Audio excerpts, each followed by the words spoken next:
ओम श्री सरस्वत्यै नमः। नमस्कारः। एकसप्तत्यधिकत्रिशततमी कक्षा। आज का हमारा शब्द है चिचीषति। अभ्यासे चर्च सूत्र के अंदर का ये उदाहरण है 8454।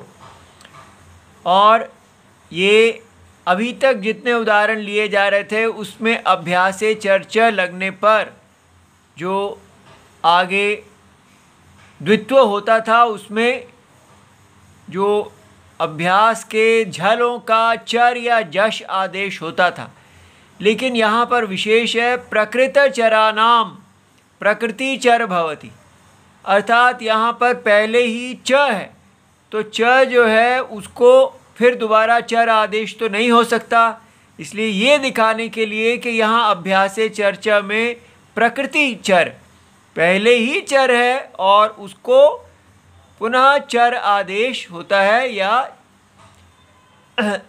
ये हम यहाँ देखेंगे।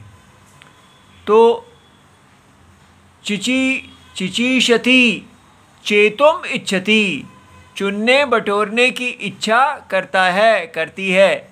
धातु चिंचयने, चुनना बटोरना एकत्र करना। स्वादिगण पांचवा गण है, अनिट और उभय पद धातु है। चिन तो इसकी धातु संज्ञा भूवादयो धातवः 131। भू इति एवं आदयः शब्दाः क्रियावचना धातु संज्ञकाः भवन्ति। तो ची जो है ये क्रियावचन है और भू आदि जो धातु पाठ में पढ़े गए हैं उन्हीं के अंतर्गत आता है, इसलिए इसकी धातु संज्ञा होती है। अब इसके साथ सन प्रत्यय किया जाता है। धातोः कर्मणः समान कर्तृकात् इच्छायाम वा 317।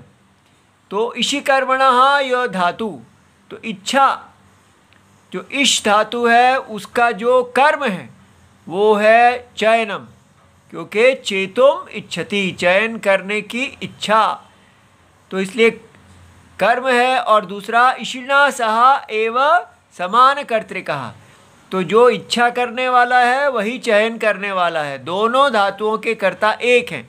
तस्मात् इच्छायाम अर्थे सन प्रत्ययो भवति। तो यहाँ सन प्रत्यय हो गया है। अब हम अच का दीर्घ करेंगे। तो यहाँ पर ये पूरा सूत्र देख लेते हैं। नया सूत्र है ड्र लोपे पूर्वस्य दीर्घस्य अण। ये यहाँ ये अनुवृत्ति के सूत्र हैं। यहाँ से दीर्घ आएगा, अंगस्य ये अधिकार चल रहा है, और फिर अनुनासिकस्य क्वि झलोहो किंगित 6415 यहाँ से झली आएगा। तो अज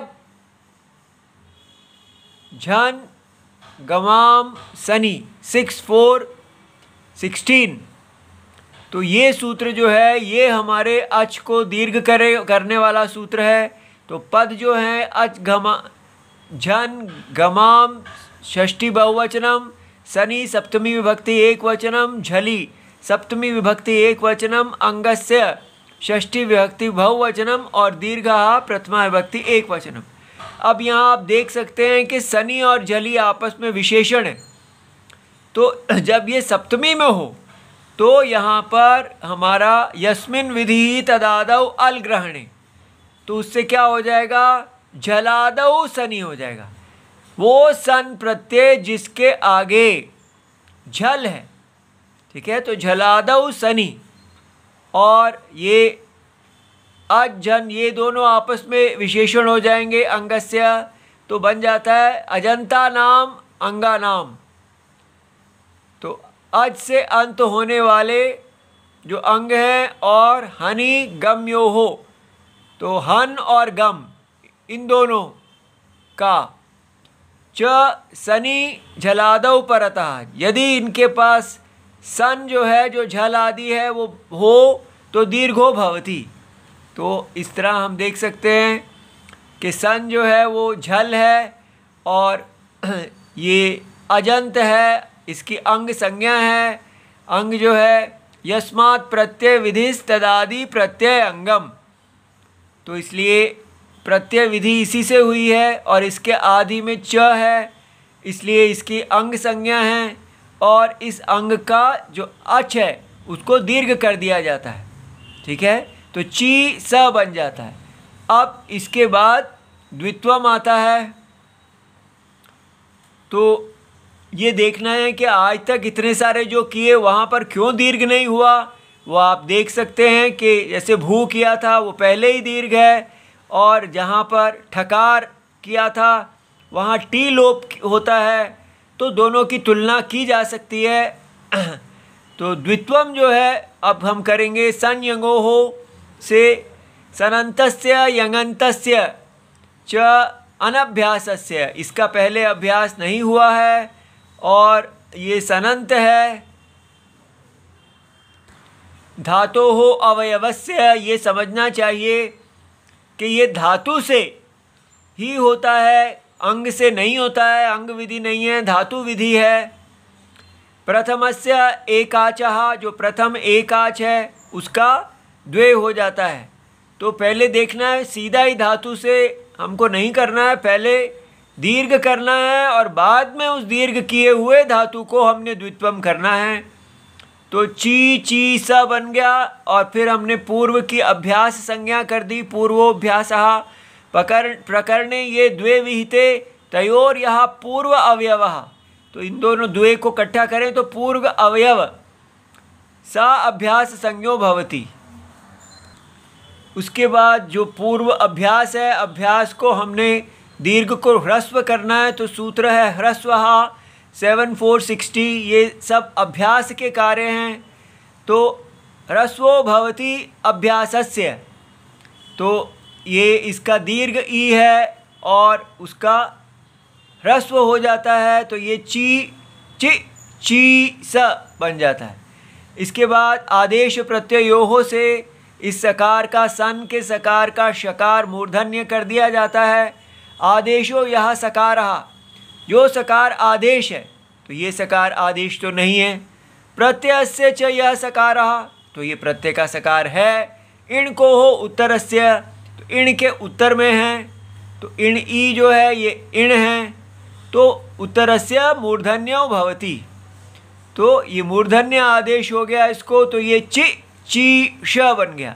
फिर इसकी हमने धातु संज्ञा कर दी सनाद्यन्ताः धातवः।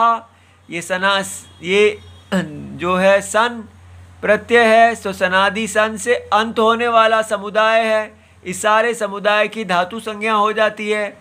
और फिर अब हम इसको इस धातु के साथ तिंग प्रत्यय लाना चाहते हैं, तो लस्य धातु हो, धातु से लकार के स्थान में तिप्तस जी प्रत्यय होते हैं और उसको फिर विकर्ण होता है।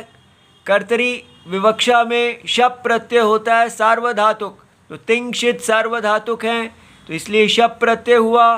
तो ची ची श अ ती बन गया। और फिर अतो गुणे जो है ये ती हमने पूर्व रूप जो है ये पूर्ववत सनः 1362 ने कहा कि जैसे पहले धातु था तो पहला धातु उभयपदी था, ये भी उभयपदी होगा।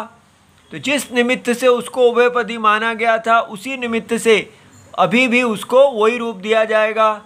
और यहाँ पूर्व रूप हो गया, ये अ जो है ये गुण है, ये अच है, और पूर्व रूप हो जाने से ची ची शति इसकी सिद्धि हो गई।